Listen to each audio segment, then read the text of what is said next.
Assalomu alaykum qarindoshlar. Biz bugun doim uchraydigan masaladan biri bo'lgan, ya'ni mushu telefonimizda tatgan videolarninki yoki bo'lmasa apparatlarda tatgan videolarninki sig'imining haddidan ziyoda cho'ngib ketib, buni to'g'ri yo'llash jarayonida yoki boshqa do'st birodarlarimizga yo'llashda qiyinchiliklarga yo'liqamiz. Bu masalani hal qilishni o'rganamiz inshaalloh. Shunga men buni qandaq qildiganligimizni rad tartibini ko'rsatib o'taman. Avval bizningki tor ko'rguvchimiz bo'lgan Google Chrome'ni qo'zg'atamiz. Andan keyin Google'ning izlash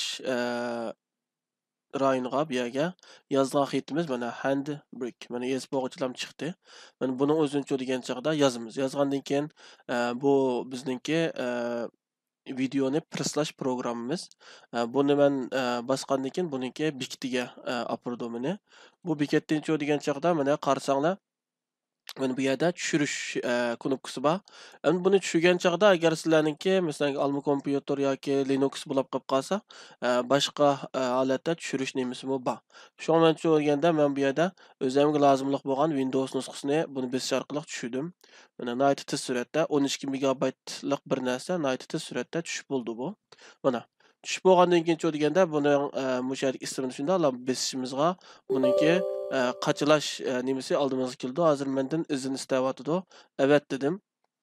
Mana bu chiqqandan keyin deganda next dedim. Next dedim. Next dedim. Mana shunda oson qachilashmi? Buni qachilab bo'lgandan keyin degan chog'da mana finish dedik. Mana qachilab bo'ldik. Qachilab bo'lgandan keyin ekranimizga keldi. Mush narsa shu mana. Buni o'zincha deganda qo'sh chekish orqali qo'zg'atdik. Mana qo'zg'aldi. Bu qo'zg'algandan keyin deganda buni qanday ishlatamiz? Endi buni sizlarga o'rgatib o'tamiz. Buni ishlatish uchun mana qarasanglar, men nima deydi degan chog'da, hujjatni o'sha yerga ko'tarib akilib tashlasang bo'ldi deydi. Unda esa biz bu xil shaklda qilib boqayli. Avval men hujjatimni topay. Xo'sh, unda bo'lsa biz amaliy bir mashg'ulot qilib ko'rib boqayli. Qarasanglar, men yerda bir tal videomiz bor. Bu videomizning sig'imini bir ko'rib boqayli. O'zalliklar degan ochgandan keyin qarasanglar, buning sig'imini 286 megabayt debdi. Endi bu kichikdek ko'ringan bilan buning endi biz uzunlikqa qarab boqsak 2 minutlik video ekan. Demak, bu 2 minutlik videoningki 280 necha megabayt bo'lib ketishi bu bek cho'ng gap. Agar sizlar 10 minutlik yoki 20 minutlik video tassanglar, uning sig'imi natija chiqadi. Şuna onu bir yer yollagan chog'da nihoyat ko'p avorchilik bo'ladi. Shunga bu videoning o'zini hozir men sizlarga kichikiltib ko'rsataman. Unda bo'lsa programmani qo'zg'atdim qo'sh chekish orqali. Program hozir qo'zg'alyotidi. Mana qo'zg'algandan keyin deganda mana bu videoni akilibla, ko'tiribla o'sha yerga tashlasanglar bo'ldi. Nihoyat oson. Mana video kirdi. Video kirib bo'lgandan keyin degan chog'da endi bu programmada tanishadigan yerimiz jiq yo'q buningki. Qarasanglar mana ön ayarlar debdi. Buning ichidan degan chog'da buning ichiga kirib, qarasanglar mana general deb bir narsa bor. Buning ichidan degan chog'da qarasanglar very fast, andan keyin fast, andan keyin HQ, andan keyin super HQ deb bir narsa bor. Demak bu yerda qancha pastga tushgancha degan chog'da shuncha suzuk holat qiladi. Ammo sig'im jihati degan chog'da jiq farq qilmaydi. Shunga biz buning ichidagi very fast deganning ichidan mushu bizningki asli videomiz bo'lgan Full HD bo'lganligi uchun buni Full HD holatda preslashni to'g'ri ko'rdim. Shunga buni bastım. Andan keyin degan chog'da tangishigimiz tugdi. Qolgan tangishaklar degan chog'da o'zininki mushni tangishgandan keyin ham qolgan yerlari avtomatik o'zi tangishiladi. Endi degan chog'da oxirida mana farqli qaydat degan yerini o'ziga degan chog'da endi buni nega saqlab berma degan yeri shu. Buning ichidan degan chog'da buning ichidan men mas ustiday, mas ustiga saqlab bersin. Buning ismini degan chog'da men bu yerga P deb ism yozib qo'ydim buningga. Qaydat deganni bastım. Buni qilib bo'lgandan keyin deganda oxirida mana kodlamayı boshla deganni bosgandan keyin endi bu degan chog'da hozir buni preslashga, ya'ni sig'imni kichikiltishga boshladi. Buning suratining asta yoki tiz bo'lishi kompyuterning suratiga bog'liq.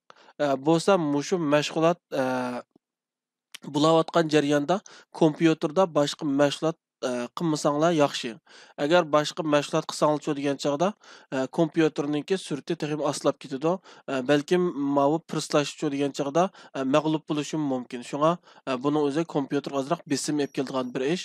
Shunga bu jarayon tamomlanayotgan chog'da sizlar boshqa ishni qilmay mushuning bitishini saqlasanglar yaxshi. Agar videolarni jiq bo'lib qilib, mushlarning o'zini degan chog'da bir kichiklatsam bo'ldi deydigan ishinglar bo'lib qolsa, kech tarafda uxlashdan burun kompyuteringga buyruqni berib qo'yib, masalan, 10 tal yo 20 tal video bo'lib ketadi.